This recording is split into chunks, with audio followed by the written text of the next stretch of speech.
Selamat malam Bapak Ibu, saudara-saudara sekalian, kita berjumpa kembali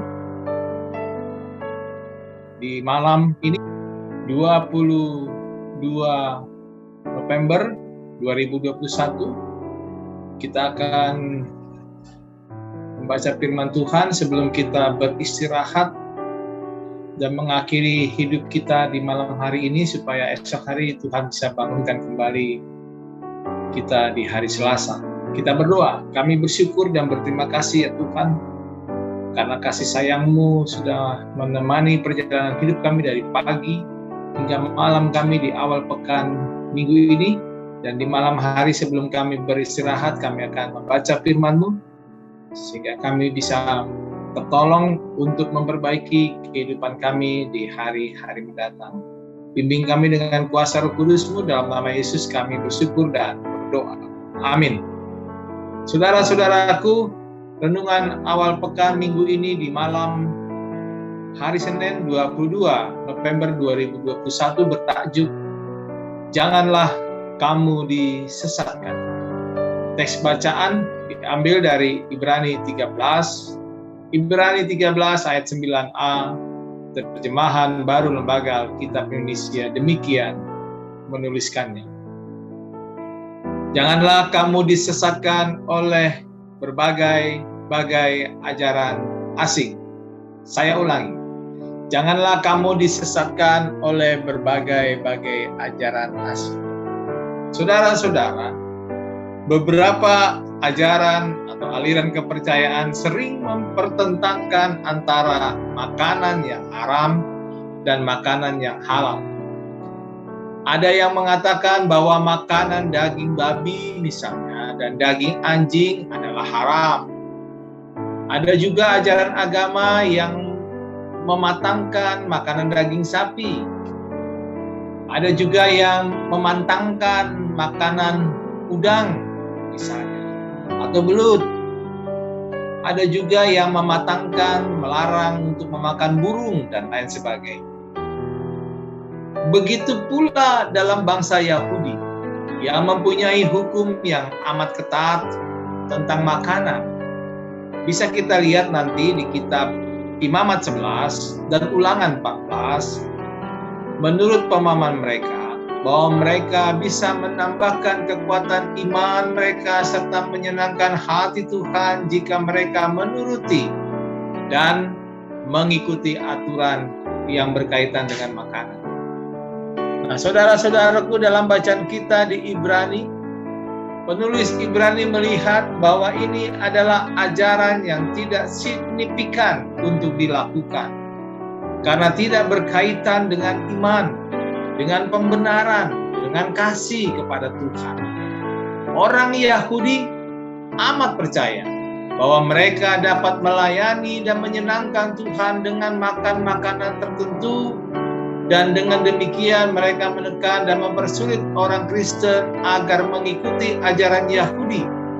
Bahkan karena adanya ajaran agama itu, kemungkinan ada beberapa di antaranya, khususnya di dalam gereja, yang siap meninggalkan kemerdekaan Kristiani mereka dari kembali menempatkan diri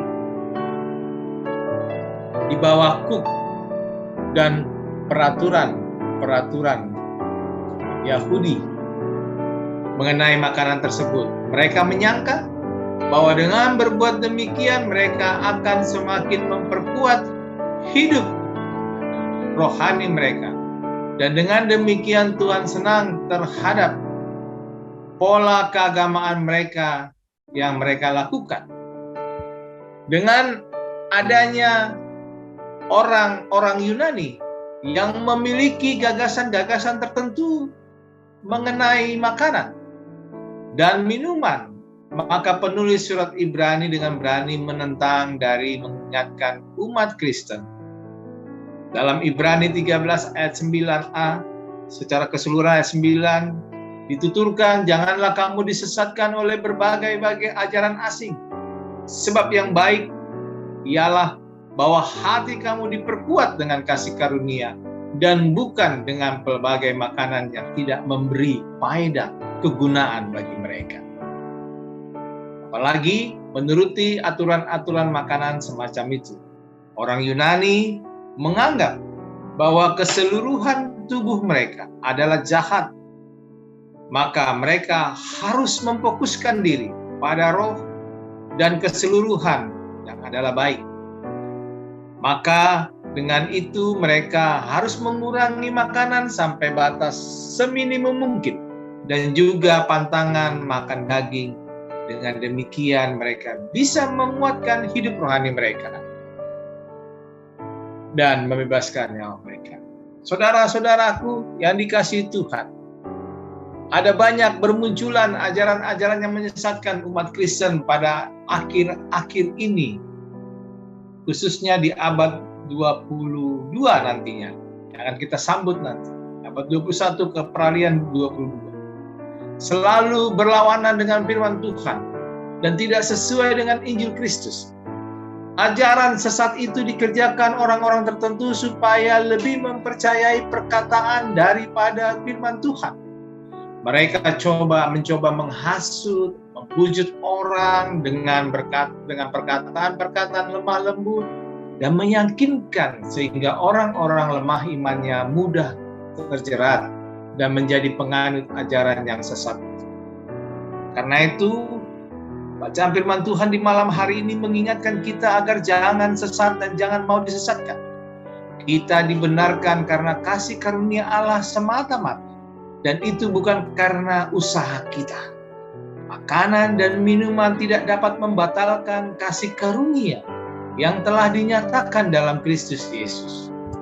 Benar bahwa kita perlu menjaga kesehatan dengan pola makan, makanan yang sehat, tetapi tidak ada makanan dan minuman yang dapat menajiskan kita dari hadapan Allah. Kita perlu mempersembahkan tubuh kita sebagai persembahan yang hidup, yang kudus, yang berkenan kepada Allah, dan itulah ibadah yang sejati. Seperti yang dituangkan dalam surat Roma 12 ayat 1. Tetapi kekudusan Tuhan bukan diukur dari makanan, pakaian, maupun minuman, melainkan melakukan kebaikan kasih Allah dalam seluruh aspek hidup kita. Nah, pertanyaannya sekarang, bagaimana supaya kita tidak mudah disesatkan dengan berbagai ajaran sesat pada zaman saat ini? Ada surat 2 Petrus 1 ayat 5-8 menyebutkan begini, saya bacakan untuk saudara. Justru karena itu kamu harus dengan sungguh-sungguh berusaha untuk menambah kepada imanmu kebajikan dan kepada kebajikan pengetahuan dan kepada pengetahuan penguasaan diri, kepada penguasaan diri ketekunan dan kepada ketekunan kesalehan dan kepada kesalehan kasih akan saudara-saudara dan kepada kasih akan saudara-saudara kasih akan semua orang. Sebab apabila semuanya itu ada padamu dengan berlimpah-limpah, kamu akan dibuatnya menjadi giat dan berhasil dalam pengenalanmu akan Yesus Kristus Tuhan kita. Selamat malam, selamat beristirahat. Bila Tuhan berkenan memberikan ketenangan kedamaian saat kita beristirahat, kita akan dibangunkan Tuhan di esok pagi.